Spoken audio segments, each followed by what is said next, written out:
10 Facts about Forest Haven Asylum. 1. Overcrowding and neglect. Forest Haven opened in 1925 and quickly became overcrowded, leading to inadequate living conditions, neglect, and a lack of proper care for its residents.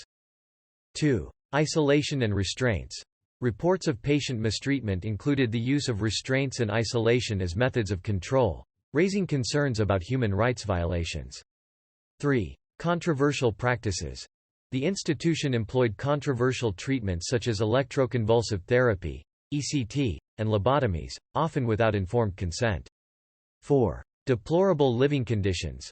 Residents lived in severely overcrowded and unsanitary conditions, with insufficient medical care and basic necessities.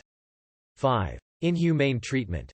There were documented cases of physical and emotional abuse by staff members, further highlighting the institution's grim atmosphere. 6. Unmarked graves.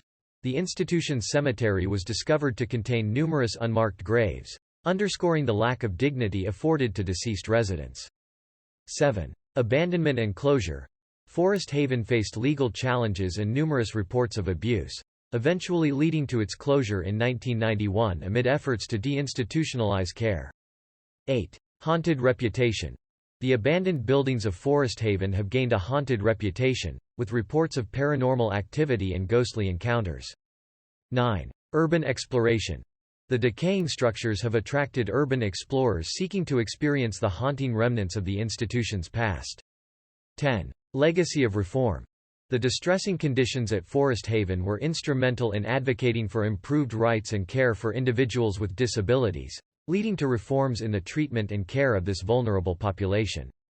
One significant event in the history of Forest Haven Asylum occurred in the 1970s and 1980s when the institution faced increasing legal challenges and investigations regarding the deplorable conditions and mistreatment of its residents. The class action lawsuit known as Joyce B. v. Haddon was filed on behalf of the residents, exposing the dire circumstances they endured. The lawsuit alleged a wide range of issues, including overcrowding, inadequate medical care, physical and emotional abuse, and violations of residents' rights. Testimonies and evidence presented during the trial painted a grim picture of life within Forest Haven, revealing a lack of basic hygiene, education, and proper medical attention for its vulnerable population. The legal battle shed light on the systemic problems that plagued the institution for decades, prompting public outrage and calls for reform. The lawsuit resulted in a court-ordered consent decree that required substantial changes in the treatment and care of residents.